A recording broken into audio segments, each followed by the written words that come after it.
Eu nunca fui do tipo que se envolve em coisas perigosas, mas a curiosidade sempre foi meu ponto fraco. Trabalhando como programador em São Paulo, minha vida era rotineira e monótona. Talvez por isso um dia acabei cedendo à tentação de explorar a Dark Web. Não por motivos obscuros, mas por pura curiosidade. Queria entender o que tanto falavam sobre esse lado obscuro da internet. Depois de pesquisar bastante, finalmente consegui acessar. Tinha de tudo: fóruns, sites, serviços. A maioria era tão perturbadora quanto eu imaginava, mas um site em especial chamou minha atenção. Não tinha nome ou descrição. Apenas uma interface simples com uma caixa de texto que dizia: escreva um desejo ou uma pergunta para o seu eu futuro. Parecia uma brincadeira, algo inofensivo. Eu ri daquilo, mas a curiosidade falou mais alto. Digitei algo que vinha me incomodando há tempos. O que eu deveria fazer com a minha vida? Após enviar a mensagem, o site ficou fora do ar. Achei que tinha caído em algum golpe ou bug, logo deixei isso de lado. Mas naquela noite senti uma estranha inquietação. Não era medo, apenas uma sensação incômoda de que algo havia mudado. Mas ignorei e segui com minha rotina. Dias depois, algo estranho aconteceu. Uma caixa foi entregue na portaria do meu prédio.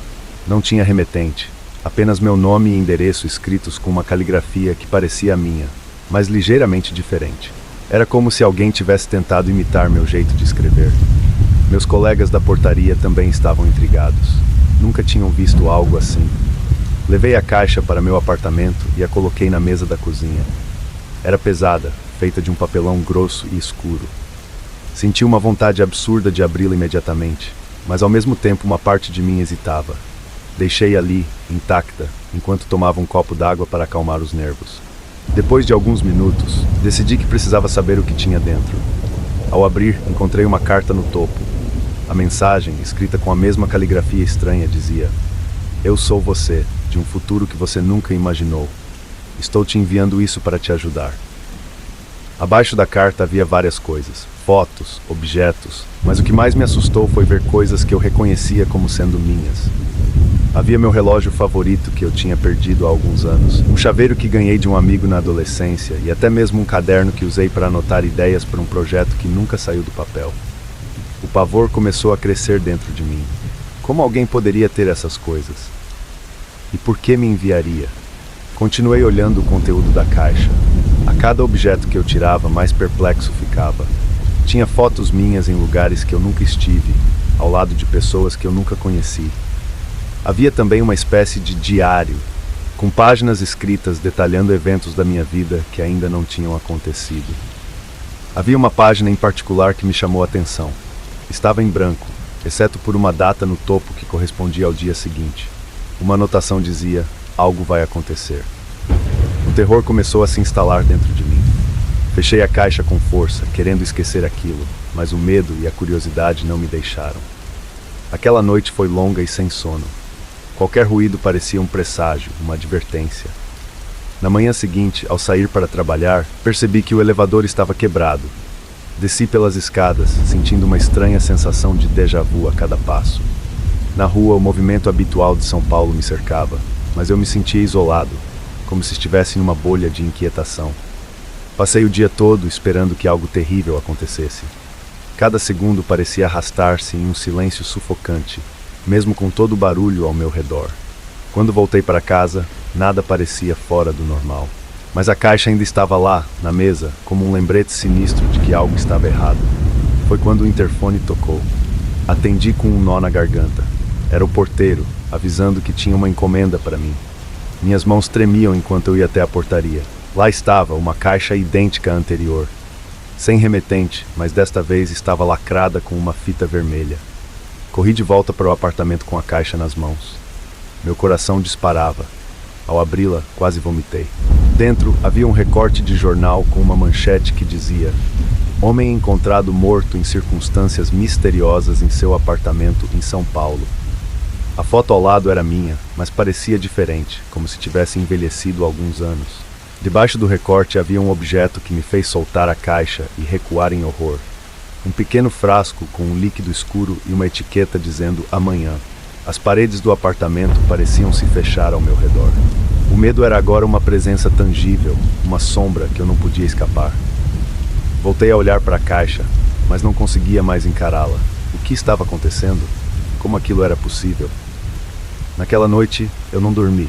Cada ruído parecia vir de dentro da minha própria cabeça, ecoando e distorcendo meus pensamentos. Fiquei sentado na sala, olhando fixamente para a caixa, esperando que ela de alguma forma me desse uma resposta. De repente, uma ideia me atingiu como um raio. Corri para o computador e tentei acessar o mesmo site na Dark Web, mas ele não existia mais. Era como se nunca tivesse existido. Desesperado, comecei a procurar qualquer vestígio de sua existência, mas nada. Só encontrei um fórum onde alguém falava sobre receber uma caixa semelhante e que logo depois desapareceu. Ao ler aquilo, senti um calafrio. Desliguei o computador e me afastei. O desespero crescia. Se aquele frasco era verdade, o que aconteceria amanhã? Eu precisava saber. Voltei até a caixa e, com as mãos trêmulas, peguei o frasco.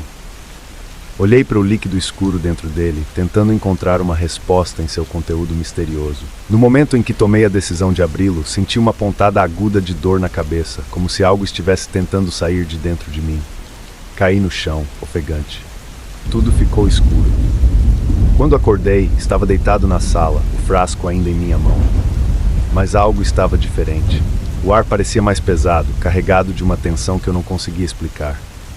Levantei-me, cambaleando, e fui até o espelho do banheiro. Meu reflexo me encarou de volta, mas havia algo errado. Era como olhar para um estranho com o meu rosto. Atrás de mim, no reflexo, vi a figura de um homem parado na porta. Me virei, mas não havia ninguém lá. Voltei a olhar para o espelho.